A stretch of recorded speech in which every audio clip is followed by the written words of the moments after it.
Hi friends, think of the greatest movie soundtracks you've ever heard. The ones that really effectively add to the storytelling or reveal something to you that the script or cinematography could not. The ones that legitimately stand up to listening to for their own sake. For me, I think of Kendrick Lamar's Love Letter to Black Diasporic Sound for Black Panther, or Juno, which introduced a million 15-year-old Decemberist fans to Kimya Dawson and Sonic Youth. Can someone tell me why the Minions The Rise of Gru soundtrack is trying to claw its way into this canon? I mean, the first thing that I thought when I saw the track list for this was, in an AU where I never left the Midwest, does Universal Pictures think that I'm supposed to have a 5-year-old by now? Like, the album announcement reads like the mid-bill of a music festival, except for headlined by, like, they got Diana Ross? This isn't for little kids.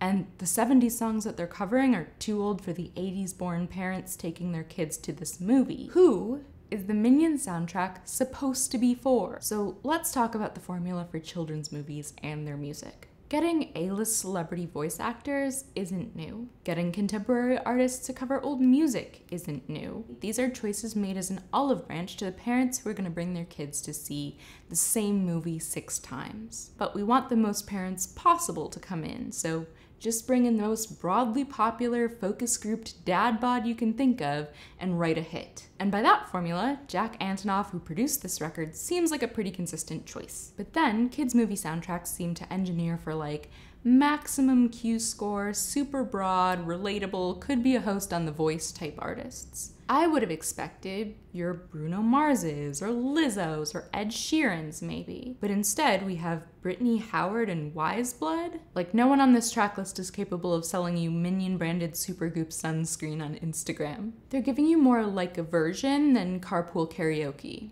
This soundtrack has range. It also, for that matter, has dynamic range, for the most part, avoiding the thing of where, like, music execs notice that people like the part of a Katy Perry song where she belts the bridge, so they were like, what if we just produce a bunch of pop songs that are all the explosive belt part from start to finish, no build, no come down. You like that, right? The soundtrack still aims for sunny. It still aims for high energy most of the time, but not all of the time. It gives you just enough of a range of tones and emotions to not give you the audio equivalent of eating Sour Patch Kids until your teeth hurt. And it has enough Easter eggs to reward your taste or make you feel like you're discovering something. We've got something for the K-pop girlies. We've got something for the Genius.com annotators. We've got an interpolation of Sister Nancy's Bomb Bomb in Nancy Sinatra's Bang Bang that's just long enough to be like, hey, I see what you did there. I'm smart and cool. It feels like every song shot just narrow of mass appeal.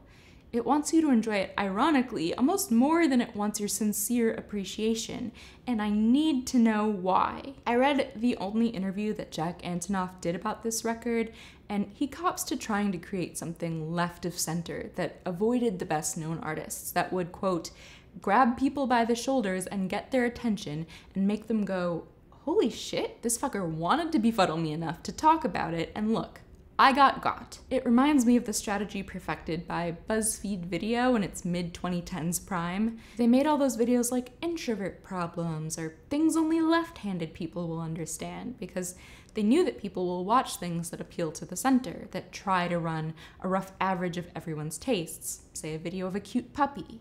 But they'll remember the thing, they'll share the thing, they'll talk about the thing that feels specific to their experience, that it's speaking to them directly, even if millions of views later that proves not to be true. You have to go specific to go broad. And that's what this soundtrack does so well. It perfectly threads the needle between focus-tested and unexpected.